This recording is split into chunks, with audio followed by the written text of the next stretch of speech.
Imam-imam orang Lewi, seluruh suku Lewi, janganlah mendapat bagian milik pusaka bersama-sama orang Israel dari korban api-apian kepada Tuhan, dan apa yang menjadi miliknya harus mereka mendapat rezeki.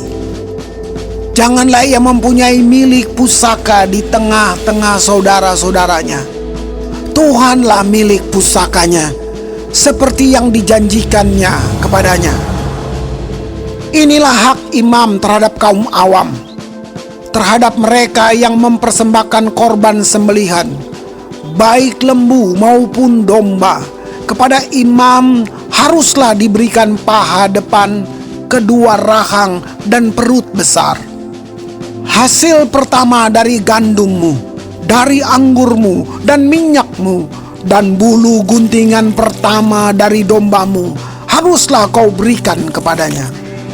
Sebab dialah yang dipilih oleh Tuhan Allahmu dari segala sukumu, supaya ia senantiasa melayani Tuhan dan menyelenggarakan kebaktian demi namanya, ia dan anak-anaknya.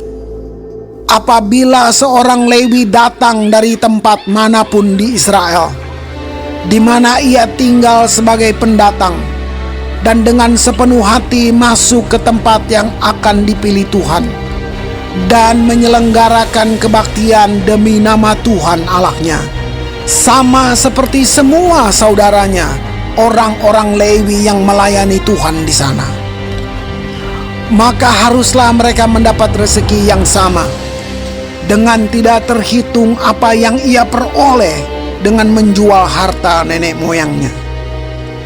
Apabila engkau sudah masuk ke negeri yang diberikan kepadamu oleh Tuhan Allahmu, maka janganlah engkau belajar berlaku sesuai dengan kekejian yang dilakukan bangsa-bangsa itu.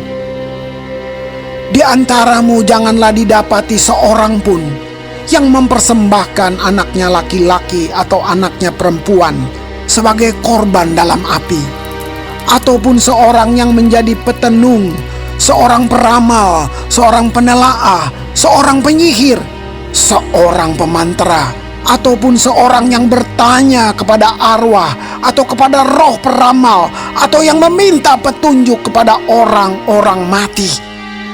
Sebab setiap orang yang melakukan hal-hal ini adalah kekejian bagi Tuhan.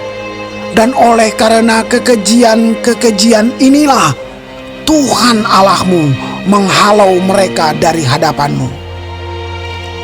Haruslah engkau hidup dengan tidak bercela di hadapan Tuhan Allahmu.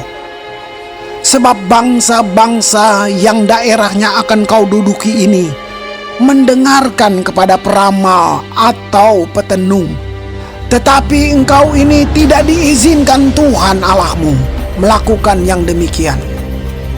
Seorang nabi dari tengah-tengahmu, dari antara saudara-saudaramu, sama seperti aku, akan dibangkitkan bagimu oleh Tuhan Allahmu. Dialah yang harus kamu dengarkan, tepat seperti yang kamu minta dahulu kepada Tuhan Allahmu di Gunung Horeb pada hari perkumpulan, dengan berkata, tidak mau aku mendengar lagi suara Tuhan Allahku, dan api yang besar ini tidak mau aku melihatnya lagi, supaya jangan aku mati. Lalu berkatalah Tuhan kepadaku, apa yang dikatakan mereka itu baik. Seorang nabi akan kubangkitkan bagi mereka dari antara saudara mereka, seperti engkau ini. Aku akan menaruh firman-Ku dalam mulutnya, dan ia akan mengatakan kepada mereka segala yang Kuperintahkan kepadanya. Orang yang tidak mendengarkan segala firman-Ku yang akan diucapkan nabi itu demi nama-Ku, daripadanya akan Kutuntut pertanggungjawaban. Tetapi seorang nabi yang terlalu berani untuk mengucapkan demi nama-Ku perkataan yang tidak Kuperintahkan untuk dikatakan olehnya, atau yang berkata demi nama Allah lain, nabi itu harus mati.